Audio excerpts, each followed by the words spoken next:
Hola chicos, bienvenidos en esta ocasión para hablar del tema de la relación que existe entre mutaciones y cáncer. ¿De acuerdo? Recordaros que todos estos vídeos los tenéis en la web www.canalbiología.com. ¿Vale?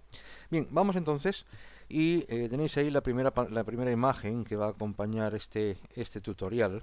Y bueno, empiezo diciéndoos que las células que forman un tejido, que forman un órgano, además de encontrarse especializadas en una determinada función, estas van a tener que crecer y van a tener que dividirse, pero siempre de una forma controlada, únicamente con el fin de garantizar el mantenimiento de esa estructura, de ese tejido.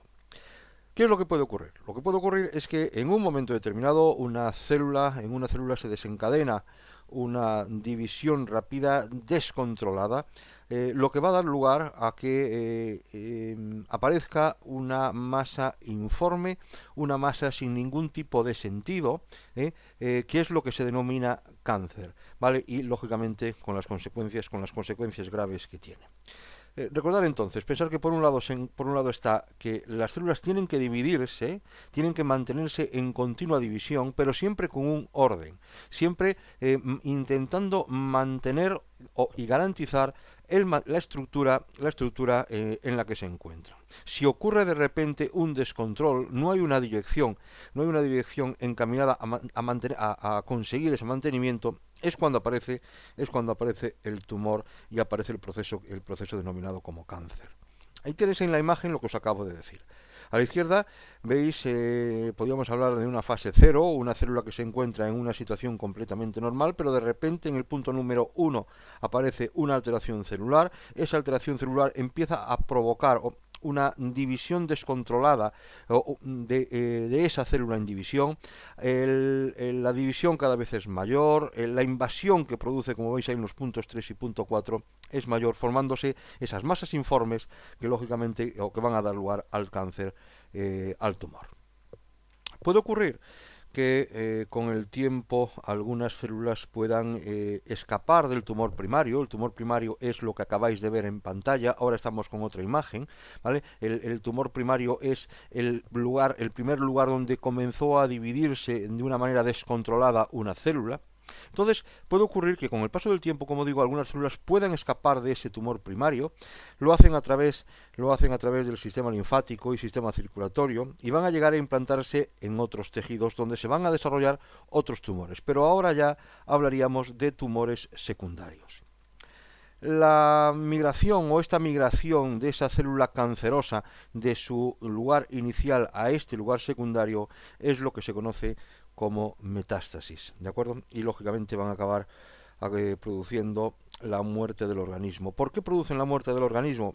Fijaos, la muerte del organismo aparece porque, en primer lugar, disminuye por completo o casi por completo la actividad del tejido que se ha invadido y del tejido inicial donde se ha comenzado a desarrollar el tumor. Por otro lado, el agotamiento de las reservas nutritivas que tiene ese ser vivo comienzan a disminuir de una manera terrible. ¿Pero por qué? Fijaos que estamos en una continua división, en una división descontrolada celular, lo cual, para que esa división se lleve a cabo, es necesario, por un lado, un aporte energético y, por otro lado, es necesario que haya nutrientes. Entonces, esos nutrientes empiezan a ser tomados por estas células que se encuentran en continua división, lo cual hace que se agoten y lo cual, evidentemente, lleva consigo la pérdida, la muerte, ¿no? En la actualidad, bueno, deciros en este punto que hay células cancerosas que pueden llegar a ser, no, decimos inmortales, ¿no? Si se cultivan en los medios apropiados.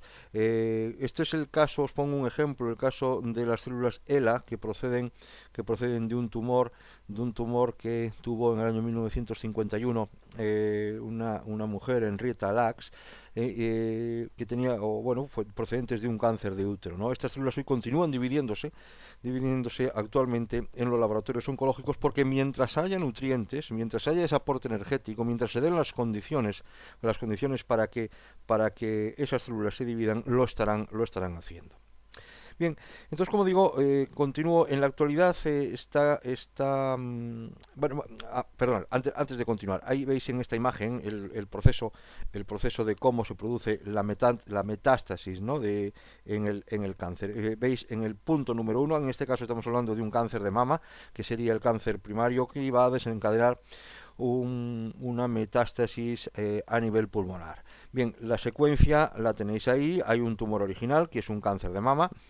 Empieza la división descontrolada, y la división controlada llega a tal extremo que produce que células cancerosas vayan o bien al sistema linfático o bien al torrente circulatorio.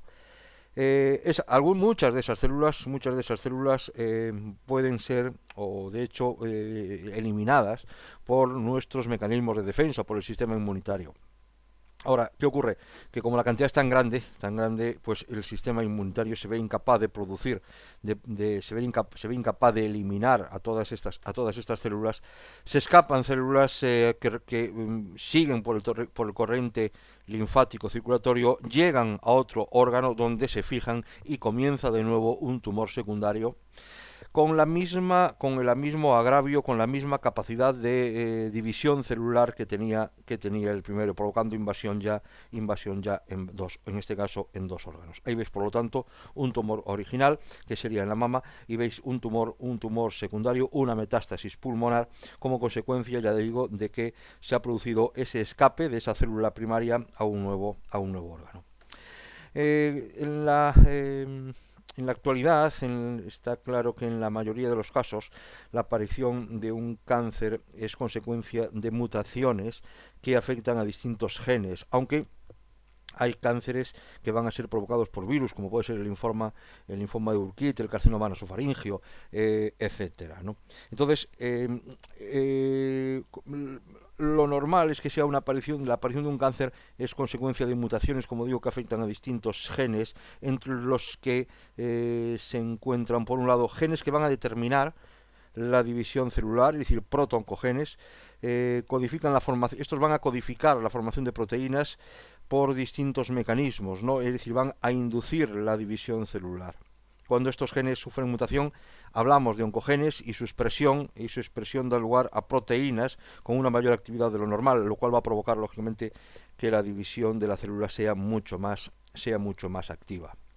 Podemos hablar también de genes supresores. Son aquellos que van a codificar proteínas que se encargan de detener la división celular en respuesta a determinadas señales del organismo. Cuando estos genes mutan, la célula va a escaparse al control del organismo y, por lo tanto, se dividirá mientras disponga de material nutritivo. Hablamos también de genes que van a determinar la formación de los sistemas reparadores del ADN, y como consecuencia estos sistemas van a ser incapaces de corregir las alteraciones que se producen en los genes que acabamos de decir. Por lo tanto, lo que parece evidente es que el desarrollo de un cáncer no va a deberse únicamente a la mutación de un solo gen, sino que va a ser necesario que se produzcan mutaciones en varios genes. ¿De acuerdo? Bien, este es entonces el vídeo que os quería comentar hoy. Como siempre, si tenéis dudas las comentamos, y muchas gracias por estar ahí, y muchas gracias por ver los vídeos.